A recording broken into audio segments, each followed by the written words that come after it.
Hi there, I'm Eike and I work as a developer on Bird.i tech team. I'm going to walk you through how to use our new timeline filtering feature. On my screen, you can see the image service portal. First, I need to open up the image viewer that brings the timeline into view. On top of the timeline, you can see the new filters.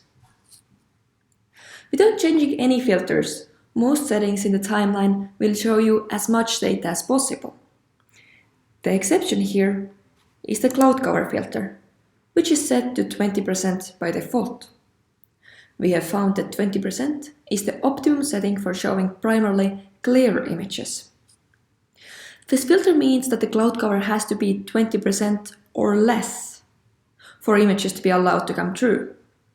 For example, setting the filter to 50% of cloud cover could mean that half of the image is covered by clouds and the other half is visible, or that the clouds are sparingly covering the whole area. Next, the image source filter. Image source filter allows you to choose from which satellite imagery providers you want to see the images. Toggling them off and on, we can see the timeline changing. Next filter is image color filter. Now, some satellites can take panchromatic images. That just means that those images are black and white.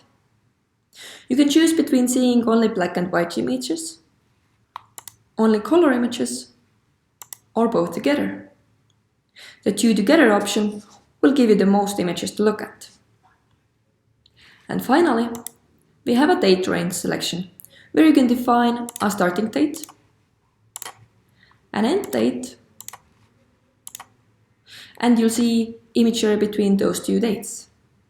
If you don't define a start date, you will get images that go furthest back in time. And if you don't define the end date, it will default to today. Thanks very much for listening, and please let us know if you have any questions.